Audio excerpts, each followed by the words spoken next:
Hi, I'm Professor Bishnupriya Ghosh. I'm the chair of the Department of English at UCSB. It's a department that is distinguished by its research clusters, its centers and initiatives.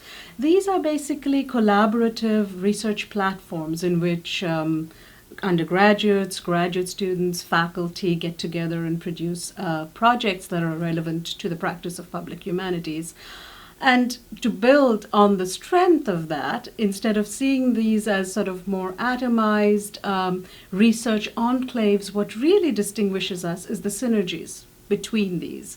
So that really enables us to ask sort of the large questions from rising sea levels to what makes the human, questions that have been at the center of the public humanities for a long time. This is a really unique opportunity to understand interactive media, new media, video games, and the way choice plays into storytelling. We're looking at an almost complete collection of a genre that stretches back to the 1940s. So when we think about how computational storytelling works, we can look at decades of experimental work in dozens of countries and languages to kind of see how that picture has emerged into, for example, a multi-billion-dollar games industry. When transnational corporate and political actors have incorporated the language of anti-racism, colorblindness, multiculturalism into political discourse, then how do we reimagine what anti-racism actually looks like in the 21st century? One of the things we've been doing, aside from just the reading series and the film series, is actually trying to develop new language for talking about historical legacies of racial injustice, and also what anti-racism, right, what that could actually look like in the 21st century without the incorporated. We also have a humanities workstation that we've been working on, and we decided to sit back and think conceptually, what is the kind of work that humanities scholars do, and what would it mean to have a kind of workstation tailored to different use scenarios for humanities scholars, and what would it mean to build that from scratch, instead of sort of just using the tools that we're accustomed to, or using some machine out of the box.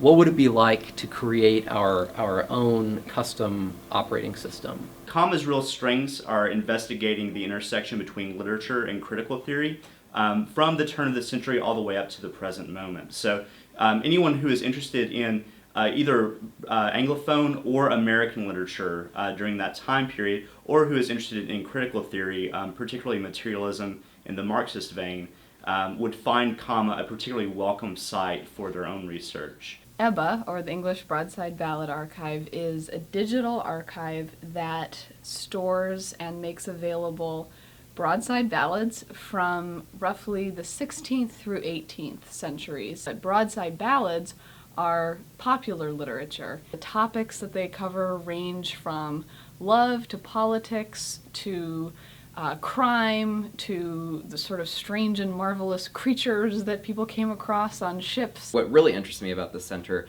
is that it's trying to make these conversations still very relevant to literary studies today. So it puts into conversation psychoanalysis, not only classical, but everything that's been advanced in the last 100 years or so, along with affect theory, along with cognitive studies and studies in cognition.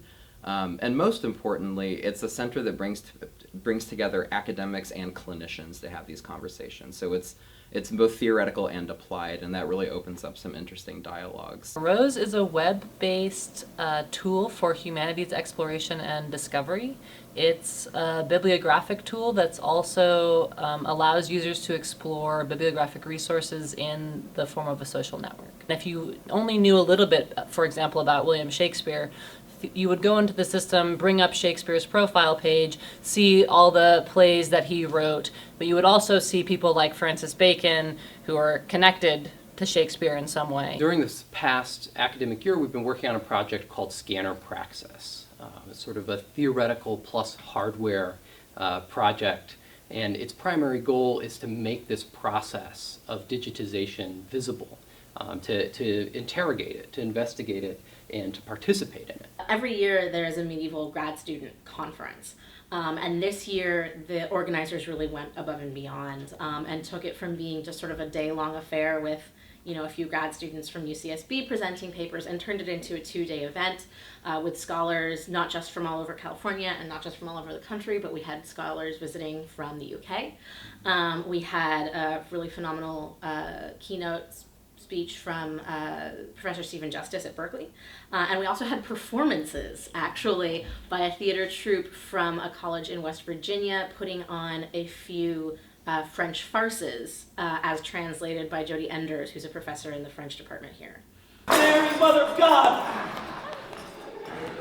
How are you, Wilhelmina? Alas and alack, I hardly know myself. The pain.